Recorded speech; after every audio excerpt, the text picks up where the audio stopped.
Hello guys, तो आप सब देख रहे हैं जाने अनजाने हम मिल गए का धमाकेदार एपिसोड। जैसा कि आपको पता ही है कि राघव पहुंच गया है रीत को डिवोर्स देने के लिए जेल में। और होता कुछ ऐसा है गाइस, जहां पर पहले ही बुआ जी मिलने चली जाती हैं रीत से और वो उसे फोर्स करती हैं वो सब कन्विंस करने के लिए जो उसने करा भी नहीं।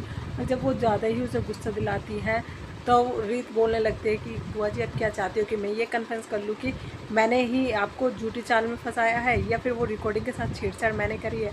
जब वो इतनी सारी बातें कर रही होती है बुआ जी से, तो वहीं दूसरी तरफ राघव आ जाता है जो अपने कानों से सुन लेता है ये सब। और वो कहीं ना कहीं गलत समझ बैठा है रीत को, और अब उसे लग रहा है कि जो भी उस नर्स ने कहा, स्मिता ने कहा, वो सच कहा और रीत ने ये सब खुद किया है, बल्कि मेरी बुआ जी ने नहीं किया है। तो अब कहीं ना कहीं रीत हो गई है राघव की नज़रों में दोषी और बुआ जी हो गई हैं एकदम निर्दोष। और इसी वजह से अब उसे वो पहुंच गया है डिवोर्स लिख के पेपर लेके रीत के पास। और रीत को वो बोलता है कि रीत तुम इस पर आसानी से डिवोर्स पे वो कर दो, मतलब साइन कर दो। तभी रीत बोलने लगती है कि नहीं राघव, मैं नहीं करूँगी क्योंकि तुम मेरी बात नहीं सुन रहे हो, आप मेरी एक बात सुनिए।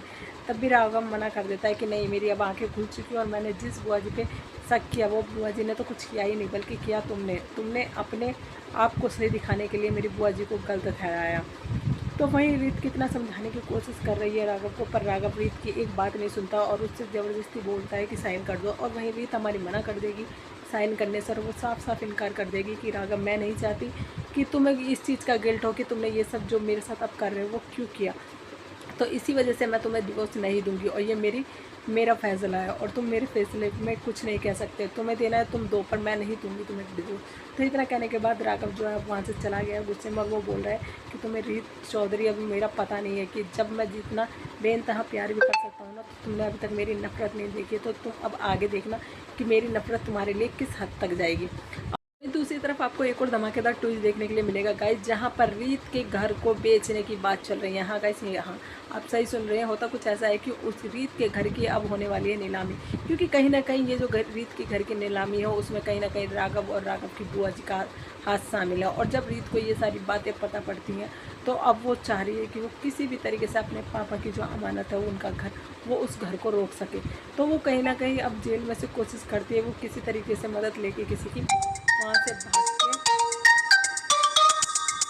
भाग के घर जाए। और घर जाके वो पहले सोचते हैं कि वो हॉस्पिटल जाए, जिसकी वजह हॉस्पिटल में जाके वो अपनी किडनी बेचेगी और वो जो पैसा आएगा वो अपने घर वालों को दे देगी, जिसकी वजह से उसका घर जो है वो सेफ रह पाएगा और उसके घर वाले सही से रह पाएंगे उस घर में। तो अब रीत ने ये सब सोचा होता है, अब वो इस चीज़ को अंजाम भी देने जा रही होती है गाइस। जैसे ही वो जेल से एक ऑटो में सामान रख के वो भाग रही होती है, उसकी एक औरत मदद भी करती है भागने में। वो वहाँ से बस भागने वाली होती है ऑटो में छिपके कि वहीं पुलिस आ जाती है और पुलिस क्या जो है वो दोबारा से रीत को पकड़ लेती है और उसे जेल से भागने के इल्ज़ाम में फिर से गिरफ्तार कर लेती है। और वहीं रीत काफ़ी मिन्नतें करती है कि मैम मेरे को जाने दो, मैं अपनी किडनी बेचूंगी और वो पैसे दे के अपने घर वालों को वापस आ जाऊंगी, मैं पक्का 24 घंटे में आपके पास वापस आ जाऊंगी। पर पुलिस वाले जो हैं वो बिल्कुल नहीं सुनते हैं रीत की। तो आगे देखने के लिए हमारे चैनल के साथ बने रहें गाइस। क्या रीत अपने घर की नीलामी होने से रोक पाएगी या फिर बिक जाएगा उसका घर, और क्या फिर अगर ये सब होगा तो रीत क्या जो है अब हमारी जैसे है वो वैसी ही रह पाएगी, और जब वो जेल से निकलेगी तो क्या राघव से लेगी अपना बदला। तो आगे देखने के लिए हमारे चैनल के साथ बने रहेगा। इस हमारे चैनल को लाइक एंड सब्सक्राइब करना ना भूलें, बेल आइकन को दबाना ना भूलें।